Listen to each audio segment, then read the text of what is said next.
Une députée macroniste a eu une altercation avec un chauffeur de taxi. Elle a 33 ans, elle s'appelle Laetitia Avia. Et au moment de payer sa course de 12 €, elle a sorti sa carte de crédit. Le chauffeur de taxi lui dit le terminal est hors service. Donc elle n'avait pas d'argent. Il a voulu l'emmener à un distributeur. Bref, ils se sont disputés. Qu'est-ce qui s'est passé? Elle l'a mordu. Elle l'a carrément mordu. Donc il a fallu que la police vienne finalement. Faut vraiment s'énerver. Hein, il faut vraiment s'énerver. Pour planter ses canines dans l'épaule d'un chauffeur de taxi. Elle avait faim. Il y a un autre quinquennat qui avait commencé par une affaire de 100 dents. Là, c'est beaucoup plus mordant. Comme,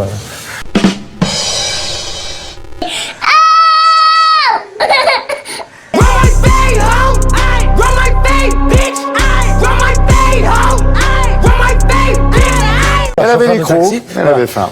À toutes les victimes de cette haine, à vous, les associations qui œuvraient sans relâche chaque jour contre cette haine. Les chambres à gaz ont existé, ça ne fait pas l'ombre d'un doute. C'est parce que j'ai dit dubitatif. Dubitatif, c'est en un seul mot, hein. Dubitatif. Je ne suis pas négationniste.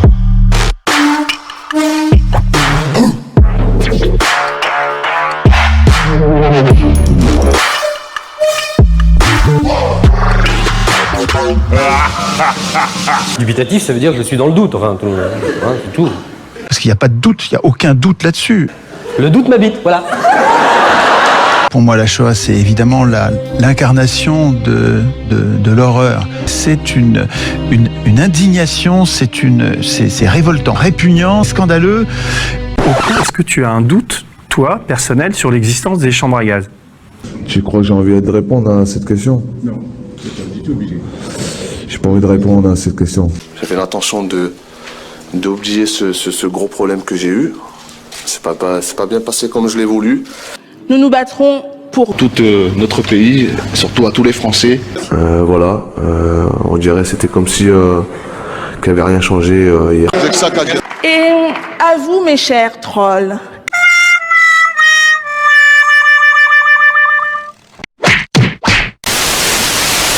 Car ce que nous engageons, c'est la fin de la liberté. Longtemps je t'ai gardé comme une perle rare. Ma liberté, c'est toi qui m'as aidé à larguer les amarres. Mais j'espère que la retourne va vite tourner pour... La République en marche. En premier, nous avons le Benalla matraqueur. Ensuite, qu'est-ce qu'on a chez les députés? Nous avons le député La République en marche qui frappe un responsable du PS avec un casque. Et oui, bienvenue dans la violence de La République en marche. Et enfin, un député La République en marche sous comme un cochon lors d'une manif des Gilets jaunes.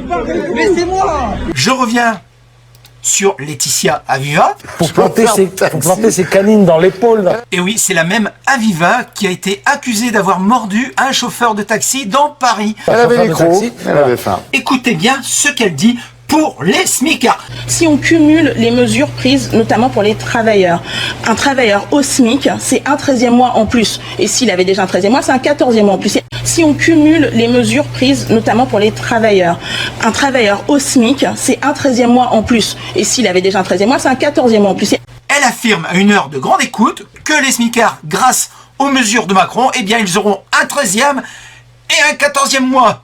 Et oui, à La République en marche, tout est possible. Tout est réalisable, même l'improbable. En tout cas, j'espère que ma précédente vidéo vous a bien prouvé que Macron ne dirige rien du tout. Ok? Donc toutes les mesures qui sont créées actuellement, c'est pour museler le peuple de France. Rien d'autre. J'espère que ça, vous l'avez compris.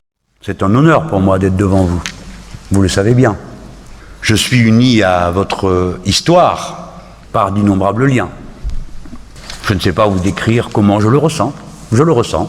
Et je sens ce qui m'unit à vous, quelles que soient les circonstances. Je voudrais te poser des questions. Oui.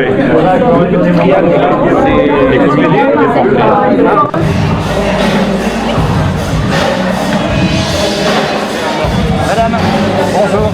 Est-ce que je peux vous proposer le symbole de la lutte contre l'extrême droite? Oui. Le triangle rouge. Oui. Voilà, nous sommes 100 000 à le porter.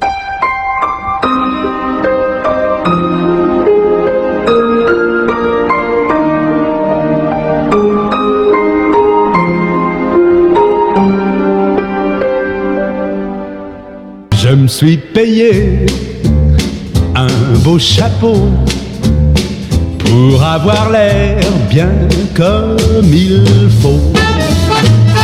Quand je croise mes amis, ils en crèvent de jalousie en voyant mon beau chapeau. C'est pas bien passé comme je l'ai voulu. Avez-vous vu le nouveau chapeau de Zozo? C'est un chapeau, un papeau rigolo. Tout Paris répétera bientôt. Avez-vous vu le chapeau de Zozo? Ravi Jacob, elle va danser.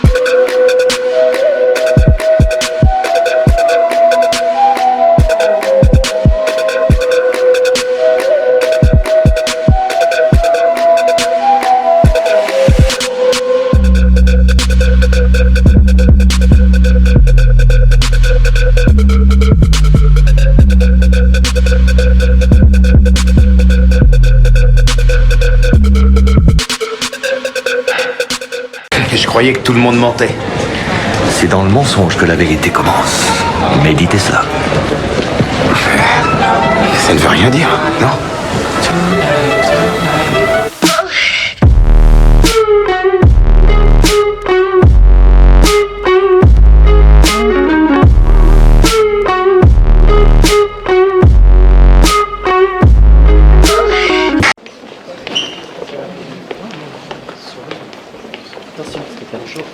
Mon client conteste effectivement tout antisémitisme et surtout on considère qu'il y a un deux poids deux mesures quand on voit les propos qui sont tenus régulièrement sur tous les plateaux télévisés par Alain Finkielkraut et qui lui n'a jamais été condamné et ses propos n'ont jamais été repris par le ministère public. C'est la raison pour laquelle je peux d'ores et déjà vous dire que nous ferons appel et que nous contesterons bien sûr le bien fondé de cette décision.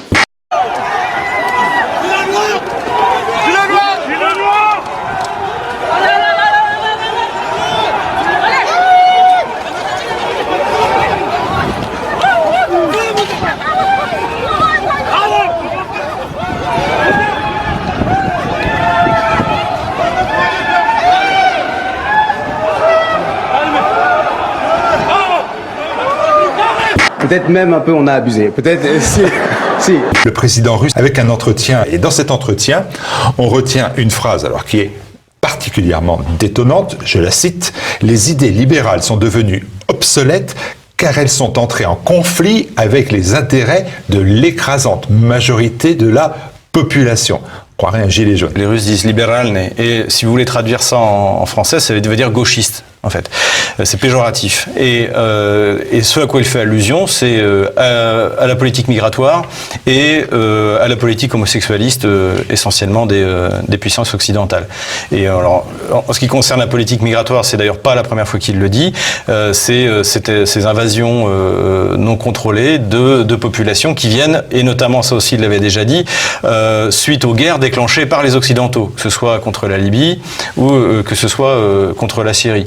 Dans le deuxième volet, sur l'aspect, ce que je dirais l'homosexualisme ou le biais LGBT, il avait parlé des puissances occidentales qui s'orientaient vers Satan.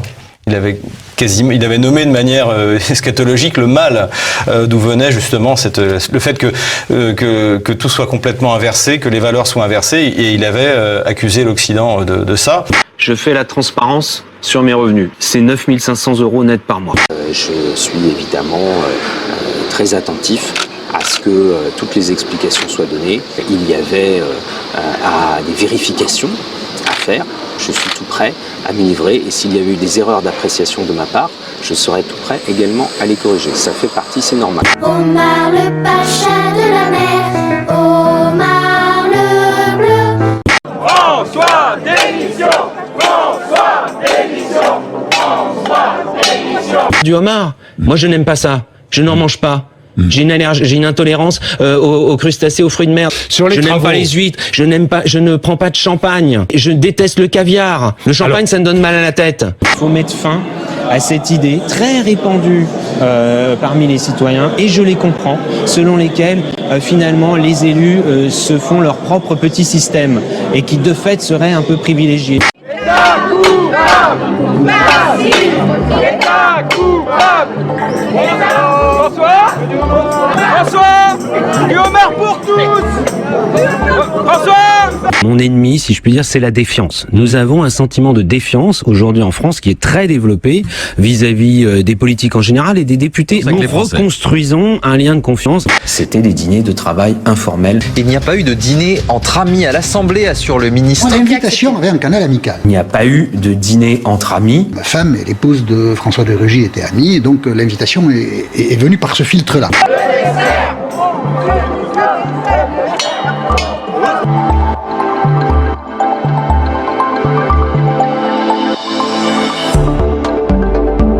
Justement, moi je veux qu'il y ait une comptabilité analytique, transparente et qu'on sache bien à l'Assemblée nationale qu'est-ce qui coûte quoi, et aussi bizarre que ça puisse paraître, aujourd'hui ce n'est pas le cas. Parfois, il faut bien dire, il y a pu y avoir des collègues qui étaient un peu le pied sur le frein. Il y a des règles donc éthiques à avoir lorsqu'on est, on représente donc les électeurs et la nation. Et là, il a complètement donc débordé. Effectivement, il a plus sa place au niveau donc dans ce gouvernement.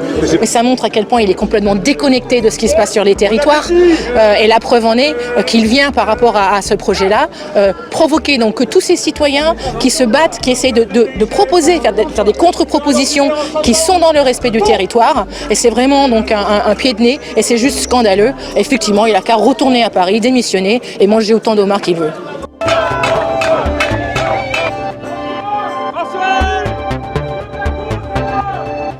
On peut avoir envie de lâcher prise, mais je ne le ferai pas. Je n'ai absolument pas de raison de démissionner.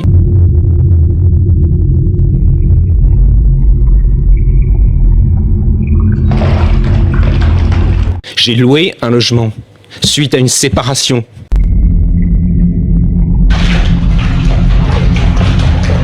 Que je profiterai encore aujourd'hui d'un logement social. Moi, je suis victime d'une tricherie du propriétaire et de l'agence.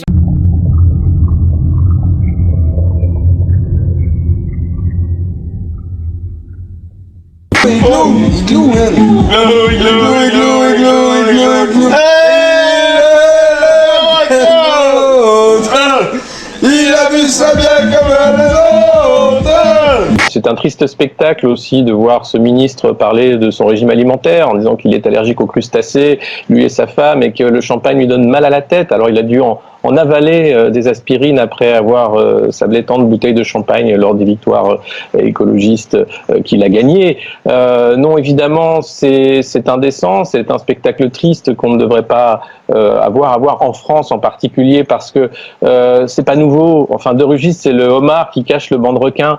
S'il lui tombe, alors ils tombent tous. Je pense que tous ont la main dans le pot de confiture et ils regardent inquiets en se rongeant les ongles ce qui va arriver à ce ministre pris bien le fait accompli. Alors, il était patron de l'Assemblée nationale quand c'est arrivé, donc il peut encore se cacher en disant voilà, c'était une fonction représentative, effectivement, mais fallait-il pour autant refaire cet appartement, vivre dans le faste? Je crois que le peuple, nous, enfin citoyens lambda, on n'est plus dupe en fait de ces donneurs de leçons d'en haut qui vivent dans le faste, qui se gavent et qui nous demandent à longueur d'année des privations, un peu d'austérité, de frugalité pour le bien des comptes de la nation. Être élu, c'est un mandat que nous, citoyens, nous leur donnons pour nous représenter, pour faire des choses pour le bien commun. Ce qui me pose plus question, c'est pas ce que mange François de Rugy dans le cadre de ses fonctions, c'est lorsqu'il est ministre de l'écologie qu'il organise des dîners entre lobbyistes et qu'il s'en cache. C'est la façon dont il traite l'écologie par-dessus la jambe. C'est cette façon de finalement mentir en permanence sur le fait qu'on a le temps d'assurer cette transition écologique, ce terme qui ne veut rien dire. Et puis c'est la question qui se pose aussi sur la façon dont Emmanuel Macron est arrivé au pouvoir. Il a dépensé 80% de son budget de représentation à Bercy en 8 mois lorsqu'il était ministre à Bercy pour faire ces fameux dîners jusqu'à 2 par soir, comme le dit l'enquête de Frédéric Say et Marion Lourd dans l'enfer de Bercy. Et là, on ne pose pas de questions. Et ça avait été balayé d'un revers de la main en disant non, vous savez, c'est normal, c'est comme ça. Si on commence à creuser, alors ils tombent tous.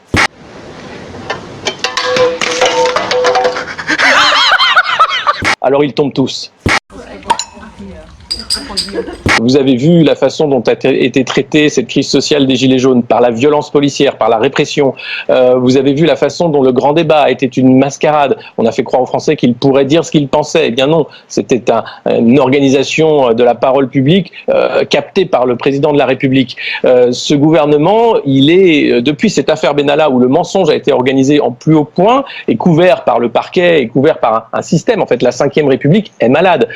C'est un pouvoir qui existe sans contre-pouvoir, c'est-à-dire que vous avez très peu de médias qui font le boulot justement d'être un contre-pouvoir, et puis vous avez des institutions qui sont inébranlables. Le Sénat qui a lancé cette enquête justement dans l'affaire Benalla, eh bien, il suffit d'un procureur pour balayer toutes les accusations et dire non, mais on n'enquêtera pas, ça sert à rien, vous savez. Donc, et l'Assemblée nationale, bien sûr, aux mains d'une majorité, La République En Marche, qui ne remet rien en cause de cette politique, bien au contraire, puisqu'on est en train de voter des lois liberticides comme la loi Avia sur la haine en ligne, par exemple. Donc tout est extrêmement faible et tout tient à la force des CRS dans les rues et force de la loi, en disant on va contrôler la parole, on va faire en sorte d'imposer cette marche forcée qu'Emmanuel Macron veut faire au pays.